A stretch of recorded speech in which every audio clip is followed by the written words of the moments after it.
नमस्कार। Astro engineer channel में आप सभी का स्वागत है। मेरा नाम निखिल जैन है। आज हम नरेंद्र मोदी जी के 3.0 की ओथ टेकिंग सेरेमनी के ऊपर कुछ डिस्कशन करेंगे।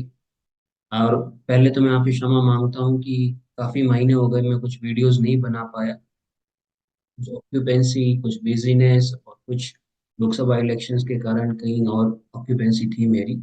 आज हम उस ओथ टेकिंग सेरेमनी से इस जर्नी को वापस शुरू करेंगे, वीडियोस बनाने की, और काफ़ी आगे तक ले जाएंगे। बीच बीच में मैं आपको इस वोट टेकिंग सेरेमनी और भारत के हॉरोस्कोप्स को लेके टच करता रहूंगा। पहले कि आपने अगर मेरे वीडियोस देखे हुए हैं तो मैंने दो वीडियोस जरूर डाले थे, एक भारत की कुंडली के ऊपर और एक अमित शाह जी की कुंडली के ऊपर। आप उन वीडियोस को जरूर वापस जाके देखिए, कुछ कुछ समय वैसा ही निकला जैसा मैंने बताया था। आज अपन नरेंद्र मोदी जी के 3.0 प्रधानमंत्री पद की शपथ ग्रहण कुंडली के बारे में डिस्कशन करेंगे। पहले ये शपथ 7:15 बजे ली जानी थी, पर किसी कारणवश ये 7:23 पे ली गई है। और उसका जो हॉरोस्कोप बनता है वह वाकई में इंटरेस्टिंग है और ये चीज जानने लायक है। तो लेट्स स्टार्ट। आइए देखते हैं। सबसे पहले शुरुआत करते हैं कि उस वक्त का पंचांग क्या था। 9 जून 2024, 19:23, समय नई दिल्ली का। तिथि थी चतुर्थी, जो एक तरह से इस ओकेजन के लिए तो अच्छी नहीं थी, पर वो शत्रुनाश, शस्त्रों के लिए और रक्षा के लिए अच्छी थी। डिफेंस डिफेंस के लिए ये तिथि अच्छी है। उसके बाद वार संडे, वह अच्छा था। राजा की शपथ अगर संडे को हो रही है तो उस पर्सपेक्टिव से ये रविवार का दिन अच्छा था। नक्षत्र पुनर्वसु, ये अच्छा नक्षत्र है। और एक चीज का अपने को ध्यान रखना है कि पुनर्वसु नक्षत्र मतलब ये कोई भी चीज बार बार रिपीट होना, ये इसलिए ये पुनर्वसु है। इसमें ऊर्जा बहुत अच्छी है और ये आगे ले जाने वाली है। नक्षत्र अच्छा है, और नक्षत्र इसके बाद अगर पुष्य भी होता तो भी अच्छा ही होता। ध्रुव योग है, वह भी अच्छा है। ध्रुव योग हमें डिटर्मिनेशन, स्ट्रेंथ, ये इंडिकेट कर रहा है, और ये भी बहुत अच्छा योग है। कॉन्फिडेंस, डिटर्मिनेशन, ये सब के लिए ध्रुव योग बहुत अच्छा है। करण वनिज, वनिज करण अवेयरनेस, अलर्ट, कार्यशील होना, सक्सेस मिलती है पर स्ट्रगल के बाद, इसको इंडिकेट करता है। पर अगर पंचांग के पांचों पार्ट लिए जाए, तिथि, नक्षत्र, वार, योग और करण, उनमें से मैं 3 या 3.5 या 4 चीजें ओके थी शपथ ग्रहण के पॉइंट ऑफ व्यू से। और तिथि एक ऐसा है जिसको अपन 50-50 या नहीं भी कंसिडर करें, जो शुभ हो तो ऐसा है। पर अदरवाइज पंचांग ओके था। अब जब शपथ ग्रहण की जो कुंडली बन रही है वह वृश्चिक लगन की है। ज्येष्ठा नक्षत्र है लग्न का, तो इसका मतलब ये लीडरशिप को इंडिकेट करता है। इसके स्वामी इंद्र है या इंद्राग्नि है, तो इंद्र और अग्नि को मिलके इसका मतलब राजा, जो राजा मतलब यहाँ सरकार, जो अपने दुश्मनों को लेके या अपने विरोधियों को लेके पूरी तरह से सतर्क है, और उसके ऊपर काम करती रहेगी अंदर ही अंदर। और एज ए लीडर के जैसे वो उभर के आएगी, क्योंकि ज्येष्ठ है मतलब सीनियर। वृश्चिक लगन है, इसका मतलब सिक्रेटिव है, तो जितना दिखेगा उससे ज्यादा चीजें हिडन है। और हिडन होने का सेंस इन द ये कि मंगल का साइन है, इसका मतलब मैन्युफैक्चरिंग, डिफेंस मैन्युफैक्चरिंग स्पेशली, ये बहुत आगे जाएगी। और हो सकता है मैरीटाइम रिलेटेड चीजें भी अपने को देखने को मिले, जो डिफेंस में यूज होती हो। वॉरशिप्स हो गई, पनडुब्बीज हो गए, या रफाइल्स जो मैरीटाइम के लिए अब डेवलप हो रहे हैं। ये सब चीजों के ऊपर इस गवर्नमेंट का फोकस बहुत ज्यादा रहने वाला है। अब लग्न का स्वामी मंगल छठे भाव में गया, रोग ऋण शत्रु के भाव में होते हुए खुद के भाव में, इसका मतलब यह सरकार मेडिसिन के ऊपर, साइंटिफिक डेवलपमेंट्स के ऊपर और मैन्युफैक्चरिंग या इंडस्ट्रीज के ऊपर अच्छा खासा फोकस देने वाली है। Second Lord Jupiter seventh house में बैठे हैं, थर्ड हाउस। तो सेवेंथ हाउस में जुपिटर होने का मतलब ये है कि जो धन है, संचित धन है, वो व्यापार से बढ़ेगा। थर्ड हाउस या साझेदारी से बढ़ेगा। थर्ड हाउस में का और फोर्थ हाउस का मालिक शनि, फोर्थ का मालिक शनि होके फोर्थ ही हाउस में बैठा शश नाम का राजयोग बना रहा है। इसका मतलब जनता हमेशा सतर्क और समझदारी के जैसे बिहेव करेगी। वह जहां जहां इस सरकार का सपोर्ट करना है वहां वहां सपोर्ट करेगी, जहां सपोर्ट नहीं करना है वहां विरोध भी होगा, क्योंकि शनि किसी चीज को इजीली एक्सेप्ट नहीं होने देंगे। और अपने ही घर में बैठे हैं, शश राजयोग बना रहे हैं, मतलब agriculture, industries, oil and gas, petroleum और मेटल्स, इनके ऊपर सरकार का फोकस हमेशा रहेगा। और शनि अपनी इस 10वीं दृष्टि से लग्न को भी देख रहे हैं। इसका मतलब जनता लग्न सरकार को हमेशा देख रही है और ऑब्जर्व कर रही है। पंचम भाव में राहु, ये एक इस हॉरोस्कोप का सबसे नेगेटिव अगर कोई पॉइंट है तो वो यह है पंचम का राहु। पंचम का राहु और मीन राशि में बैठा, इसका मतलब सरकार का फोकस बहुत डिस्ट्रैक्टेड होगा। सरकार के डिसीजंस बहुत क्वेश्चनेबल होंगे। और कुछ कुछ कुछ चीजें ऐसी होगी जिसपे ऊपर विरोध भी होगा। एक चीज को लेके यह राहु का की पोजीशन बहुत अच्छी है, वो है आर्टिफिशियल इंटेलिजेंस या ओवरसीज आर्टिफिशियल इंटेलिजेंस को यूज करते हुए बहुत आईटी डिप्लॉयमेंट्स या आईटी ग्रोथ। तो आईटी को लेके यह गवर्नमेंट या इस गवर्नमेंट का फोकस 100% होगा।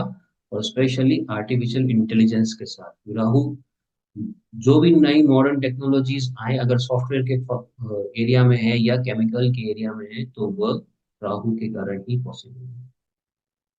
मंगल लग्न लॉर्ड होके और छठे भाव का स्वामी होकर छठे में बैठा है, मतलब सरकार अपने शत्रुओं को लेके पूरी तरह से सतर्क है। और यह सरकार एक तरह से, ये देखा जाए अगर ये 5 साल की अंडरस्टैंडिंग से इसको समझा जाए तो यह सरकार अपना कर्जा भी बढ़ाएगी, जो इससे बचना चाहिए। शत्रु को लेके यह सरकार पूरी तरह से हावी रहने की कोशिश करेगी। हम देखेंगे आगे दशाओं में क्या समय निकलता है, पर शत्रु पक्ष से सावधान जरूर रहना।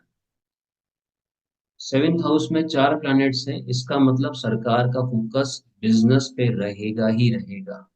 और उसमें से शुक्र, गुरु, बुध, ये तीनों नेचुरल बेनिफिट्स है। इनमें से वृश्चिक लगन के लिए गुरु का सप्तम भाव में होना एक अच्छा संकेत है और इसी के कारण यह सरकार आगे बढ़ती हुई दिखेगी। सूर्य राजा का कारक होके या सरकार में सबसे स्ट्रांग पावरफुल पोजीशन होते हुए भी अगर वो विरोधी के घर में है, मतलब सप्तम भाव में आपका विरोध भी है, तो इसका मतलब विरोधी भी पूरी तरह से इस सरकार के ऊपर हावी होने की पूरी कोशिश करेंगे। जो जहां तक इस सरकार को बचाने की बात रही वहां तक गुरु, मंगल और चंद्रमा, यह 3 प्लैनेट ऐसे हैं जो इस प्लैनेट सरकार को बचाने में पूरी हेल्प करेंगे। और कुछ हद तक सूर्य, तो विरोधी भी बराबर है, सरकार भी कम नहीं है, सब बराबर है और वही अपने को रिजल्ट्स में दिख रहा है, ऐसा नजर आ रहा है। अब अष्टम का स्वामी होके बुध सप्तम में बैठा है, मतलब यहाँ पे हिडन कॉन्स्पिरेसीज या पड़ोसियों के साथ कॉन्फ्लिक्ट्स होने के चांसेस बनते हैं। समय बताएगा कैसे करवट लेगा इस सरकार के 5 सालों के अंदर।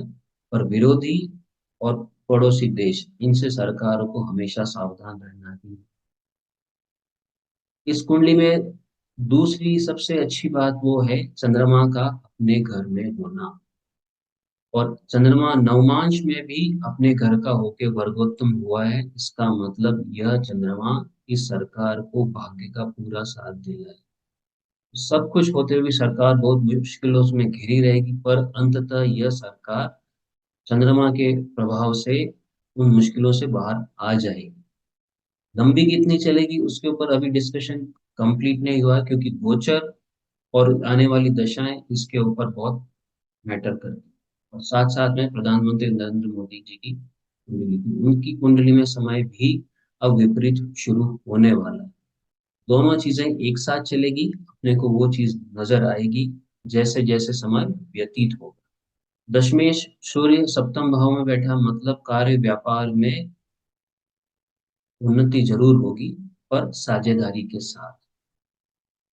केतु का 11वें भाव में बैठना, ये अपने आप में बहुत मजबूत पोजीशन है। कन्या का केतु अच्छा नहीं है, पर सिर्फ एक केतु 11वें भाव में होने से इससे कुछ हद तक लाभ ही मिलेगा। 12वें भाव का स्वामी शुक्र सप्तम भाव में बैठा, इसका मतलब फॉरेन से बिजनेसेस बढ़ेंगे और फॉरेन के साथ इश्यूज भी होंगे। सिक्स हाउस, केतु का डिस्पोजिटर या राहु का डिस्पोजिटर दोनों सेवेंथ हाउस में बैठे हैं, इसका मतलब विरोधी और साझेदारी, ये दोनों हैंड टू हैंड चलेंगे, इसके बिना ये सरकार चल नहीं पाएगी। अब नवमांश को देखा जाए तो नवमांश इस हॉरोस्कोप में सबसे अच्छी एक चीज हुई, अगर ये हॉरोस्कोप 7:15 बजे बनता तो शायद ये नवमांश नहीं बनता। बट नवमांश इत्तेफाक से या फॉर्चुनेटली आप इसको ऐसे बोलिए कि 7:23 का जो समय आया वो अपने आप आया, और वो अच्छा था क्योंकि गुरु नवमांश के लग्न में आ गए और वह अपनी राशि। इसका मतलब यह गुरु सरकार को बचाता रहेगा और आगे ले, देश को और सरकार को आगे ले जाता रहेगा। यह गुरु की पोजीशन बहुत अच्छी है। इस हॉरोस्कोप का नवमांश कुंडली का गुरु लग्न में, मतलब सरकार बहुत कुछ संवेदनशील है और वह लग्न का सोचेगी। राहु दशम भाव में अच्छे नहीं है क्योंकि वो धनु राशि में है, पर धनु राशि का स्वामी वापस गुरु लग्न में बैठा है, इसका मतलब राहु भी बहुत कुछ करने की कोशिश करेंगे, पर जुपिटर के कारण वो चीजें दबती जाएगी। मंगल और शनि थर्ड हाउस में बहुत अच्छा है, कोई दिक्कत नहीं। केतु बुध फोर्थ हाउस में, यह एक चीज जरूर है कि सरकार को, जनता को लेकर सरकार को बार बार चैलेंजेस आते रहेंगे, सेटिस्फाई करना इजी नहीं रहे। चंद्रमा बहुत मजबूत है, वर्गोत्तम होते हुए पंचम भाव में, लग्न कुंडली में भी नवम भाव में और नवमांश में भी पंचम भाव में वर्गोत्तम भाव, तो चंद्रमा बहुत मजबूत है, भाग्य का साथ हमेशा मिलेगा। सूर्य शुक्र छठे भाव में, सूर्य अपनी ही राशि के हुए हुए, तो यह सूर्य की पोजीशन तो ओके है, मजबूत है, विपरीत राजयोग टाइप है, पर इस ओके। शुक्र छठे भाव में कुछ हद तक अच्छा नहीं है, पर ये लग्न का मित्र नहीं होते हुए भी विपरीत राजयोग बना रहा है। नवमांश लग्न का मित्र नहीं है क्योंकि अष्टम का स्वामी है और वो पंचम छठे में जा रहा है, इसका मतलब वो विपरीत राजयोग बना रहा है। वह यह विपरीत राजयोग होने का मतलब इस सरकार को स्ट्रगल के बाद यश मिलेगा, इजीली नहीं है। अब एक चीज देखनी इंपॉर्टेंट है कि जनता कैसे, या देश दुनिया या इन जनरल आम आदमी कैसे इस सरकार को देखता है। अरूढ़ लगन कन्या राशि में 11वें भाव में बना, इसका मतलब ये है कि लोगों को ऐसा लगेगा या विरोधियों को ऐसा लगेगा या दुनिया को ऐसा लगेगा कि यह सरकार डर रही है, पर ऐसा है नहीं क्योंकि लग्न बहुत मजबूत है। जनता या विरोधी ऐसा सोच सकते हैं कि सरकार डिसीजन डरते डरते ले रही है, पर अंदर ही अंदर ऐसा कुछ लगता नहीं है क्योंकि लग्न और लग्नेश अपने आप बहुत मजबूत है, भाग्य बहुत मजबूत है। तो जो अगर सरकार डरते हुए दिख रही है और अंदर से वैसी नहीं है, इसका मतलब ये है कि यह सरकार वृश्चिक लगन की पूरी क्वालिटीज को फॉलो करेगी, दिखाएगी कुछ और होगा कुछ और। ये तो रह गया हॉरोस्कोप का एक एनालिसिस। अब अपन दशाओं को देखते हैं जो सबसे इम्पोर्टेंट है, और उसके बाद बात करेंगे मुश्किल समय या ट्रांजिट्स क्या क्या। दशा में यह सरकार जुपिटर की महादशा में राहु के अंतरदशा में चल रही है। राहु जुपिटर की महादशा तो इस सरकार के लिए बहुत अच्छी है।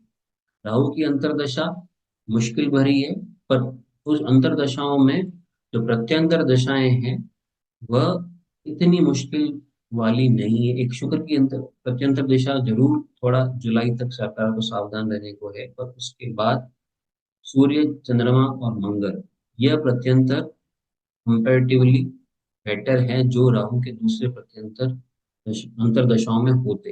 पर ये इन तीनों का प्रत्यंतर इस सरकार को लेके थोड़ा बेटर ही रहेगा। मुश्किल समय या जहां सरकार खुद को रेस्ट्रिक्टेड या बंधन में महसूस करने वाली है, वह समय है शनि की महादशा। शनि की महादशा, यह सरकार भले शनि लग्न केंद्र में बैठे हो, अपने घर में हो, शशि राजयोग बना रहे हो, वृश्चिक लगन के लिए वह एक न्यूट्रल प्लैनेट के जैसे हो। शनि हमेशा वैसे भी न्यूट्रल के जैसे बिहेव ज्यादा करता है। तो शनि की महादशा सरकार के लिए वैसे ही परीक्षा परीक्षा लेते हुए आएगी, परीक्षाओं की द्योतक। तो सरकार खुद को बहुत रेस्ट्रिक्टेड महसूस करेगी, डिसीजंस इजीली नहीं ले पाएगी और लोगों को ऐसा लगेगा कि सरकार हमारी नहीं सुन, इसको कुछ न कुछ ऐसा है जो इसको वापस सरकार को कंट्रोल में लाने के लिए जरूरी है। और सरकार भी अपने आप ही वैसी चीजें उनके समक्ष आने लग जाएगी। तो शनि में जो शनि की महादशा है, उसमें जो शनि की अंतर्दशा है, ये शुरू के कुछ महीने सरकार के लिए बहुत संवेदनशील है या सावधानी से रहने वाले हैं। उनमें शनि का प्रत्यंतर कुछ हद तक ठीक होगा। मैं ज्यादा नहीं बोलूंगा क्योंकि शनि नवमांश में खुद के हैं, खुद घर के हैं, पर यहाँ पे राशि तुल्य नवमांश और सप्तम में आ जाएंगे तो विरोध करने में भी शनि का प्रभाव जरूर आएगा। उनका विरोध भी करते हुए नजर आएगी या अपोजिशन पावरफुल होने की पूरी पूरी कोशिश करेंगे। पर इस समय के बाद जुलाई 2025 के बाद यह सरकार के लिए जो आने वाले 6 महीने या 1 साल का जो समय है, अगस्त 2026 तक, यह समय सरकार के लिए बहुत सावधानी पूर्वक पूर्वक सरकार चलाने का होगा। बुध अष्टम के स्वामी है, नवमांश में भी चतुर्थ भाव में गए हैं, केतु के साथ युति बनाए हुए हैं इसका। और यह युति जब यहाँ के फल देने शुरू करेगी, इसका मतलब यह है कि सरकार को खतरा है। बुध के प्रत्यंतर में, केतु के प्रत्यंतर में और कुछ हद तक शुक्र के प्रत्यंतर में भी सरकार को सावधान रहना होगा। अगर ये सरकार ये समय सावधानी पूर्वक निकाल लेती है तो उसके बाद से कुछ चीजें इजी होती जाएगी। पर यह सरकार ये समय इजीली निकालता दिख नहीं रहा मुझे फिलहाल। अब बात करते हैं गोचर की। ट्रांजिट में शनि आज कुंभ राशि में है, जो अगले वर्ष सेकंड हाफ में मीन राशि में आ जाएंगे और इस राहु के साथ युति करें। यह शनि राहु का कॉम्बिनेशन पंचम भाव में किसी भी तरह से हितकारी नहीं है, यह एक खतरा है। जब शनि यहाँ पे आएंगे और यहाँ से इन चार ग्रहों को देखेंगे तो सरकार के विरोध को मजबूत है, यह अच्छा इंडिकेशन नहीं है। कोई ना कोई सरकार का पार्टनर इस वक्त छिटक सकता है जब शनि राहु में राहु से आदित्य करेंगे, जब वो मीन राशि, और उस समय गुरु भी मिथुन राशि में आ चुके होंगे। यह गुरु शनि का पंचम में होना और गुरु का अष्टम में होना सरकार के लिए शुभ संकेत नहीं रहेंगे।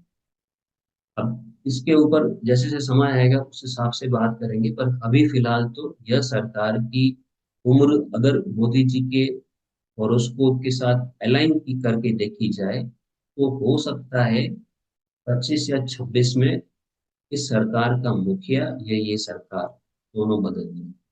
कुछ ऐसे इंडिकेशंस मुझे आज तो अवश्य लग रहे हैं, क्योंकि वहां मोदी जी का समय भी अब मुश्किलों भरा शुरू होने वाला है। स्पेशली जब वो राहु की दशा में होंगे तब उनको प्रधानमंत्री पद छोड़ना ही पड़ेगा, यह मुझे लगता है।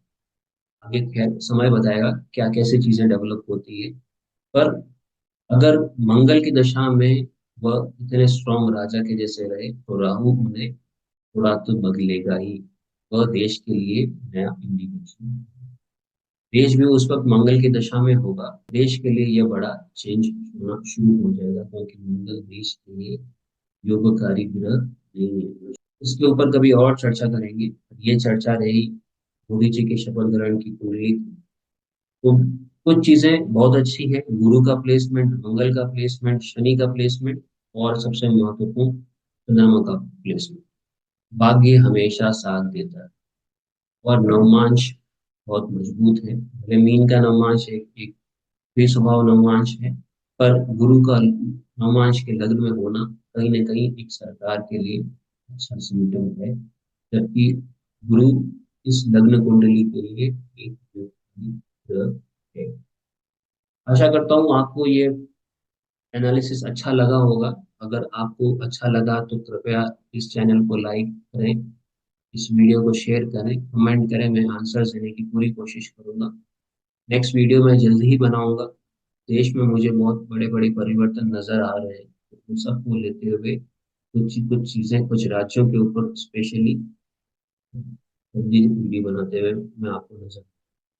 नमस्कार, धन्यवाद।